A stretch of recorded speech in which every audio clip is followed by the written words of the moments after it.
Mesdames et messieurs, bienvenue sur Africa 24. Avec l'organisation de la cérémonie de remise de prix du Startup of the Year qui s'est déroulée à Casablanca le 25 janvier 2018 au Maroc par Startup Info, la promotion de l'innovation africaine a trouvé sa plateforme. Et pour le secteur agricole, c'est la start-up ivoirienne Grassi, qui veut dire Grâce agricole de Côte d'Ivoire, œuvrant pour l'amélioration de la production de riz en Côte d'Ivoire, qui a remporté le prix spécial OCP Agritech. L'entreprise créée en 2015 à Abidjan propose en effet un programme de production, de certification mais aussi de diffusion des semences améliorées pour la filière rizicole. Son promoteur, M. Yves-Laurent Brou-Kwame, est notre invité dans ce présent numéro de décryptage.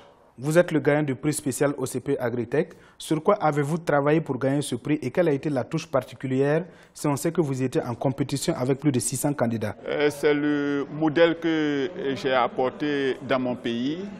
C'est vrai, il y avait près de 600 candidats. Si j'ai été choisi, c'est parce que le modèle que j'ai présenté était un modèle qui avait un impact sur les riziculteurs de mon pays. Dans le souci d'aider nos parents riziculteurs à augmenter leur production, nous avons mis sur pied la semence certifiée, améliorée, pour augmenter leur rendement afin de répondre à leurs besoins. La touche particulière dans mon choix, c'est que j'ai permis aux paysans d'accroître leur rendement. J'ai permis aux paysans d'avoir encore le courage de produire le riz. Ça a permis à mon pays d'avancer concernant la semence améliorée, qui est le socle même de la production rizicole. Qu'est-ce que cela vous fait de vous savoir gagnant de ce prix spécial OCP Agritech? C'est qu'aujourd'hui, être nominé à l'international, ça va encourager les autres jeunes de mon pays à avoir confiance à l'agriculture. Ils comprendront que l'agriculture n'est pas seulement pour ceux qui n'ont pas réussi à l'école, mais c'est un métier comme tout autre. Ça permettra aussi aux dirigeants de mon pays d'avoir confiance à mon projet, de me soutenir, de me donner les moyens de pouvoir continuer ce que j'ai commencé. Quelles sont les difficultés auxquelles font face les startups en Afrique? La difficulté que les startups ont aujourd'hui, après avoir réfléchi, après avoir innové, ils n'ont pas d'accompagnement. Ils sont laissés pour compte. Or, aujourd'hui, être start-up, c'est vraiment réfléchir, c'est vraiment inventer, mais après, il faut que le financement suive. Mais jusqu'à preuve du contraire, dans nos pays africains, les start-up sont laissés pour compte et c'est un véritable problème, c'est un véritable gâchis parce que les start-up, c'est l'avenir de l'Afrique.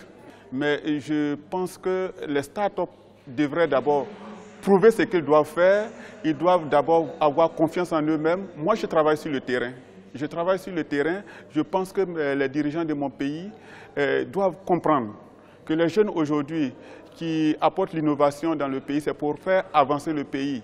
Et voyant que ce start-up est sur le terrain en train de travailler, en train de faire avancer le pays, je pense qu'ils vont jeter un clin d'œil sur mon travail et puis m'aider à avancer. J'ai confiance aux dirigeants de mon pays, je pense qu'ils comprendront, je pense qu'ils verront l'effort que je fais pour mon pays, parce que déjà ici sollicité hors de mon pays.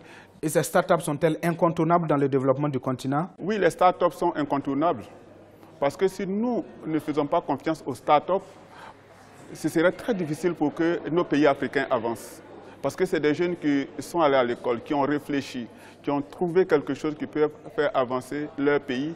Et si les dirigeants ne jettent pas un coup d'œil sur ces jeunes, vraiment, ça va être très compliqué pour l'Afrique de demain. Et parlant d'initiatives pour booster justement les startups, que pensez-vous de cette compétition organisée par Startup Info et le groupe OCP à Casablanca? Oui, ces genres d'initiatives peuvent booster les startups parce qu'aujourd'hui, moi, en tant que start-up ivoirien, je sais que ça aura un impact sur mon pays.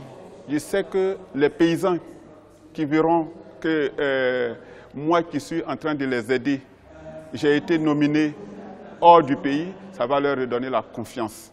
Donc ce prix, aujourd'hui, m'encourage à aller de l'avant, m'encourage vraiment à avoir confiance en moi et aller encore plus loin. Mais tout ça, il faudrait que nos dirigeants nous fassent confiance et nous accompagnent. Comment voyez-vous l'agriculture en Afrique dans les prochaines années? L'agriculture en Afrique, c'est vrai que nos dirigeants parlent de la nourriture, l'Afrique de demain, mais aussi il faudrait qu'ils soient vraiment regardants sur les paysans qui sont au fond de la forêt, qui ont besoin de personnes comme nous pour les accompagner. Et sinon, l'agriculture demain de l'Afrique, ce serait vraiment un véritable problème pour nourrir l'Afrique.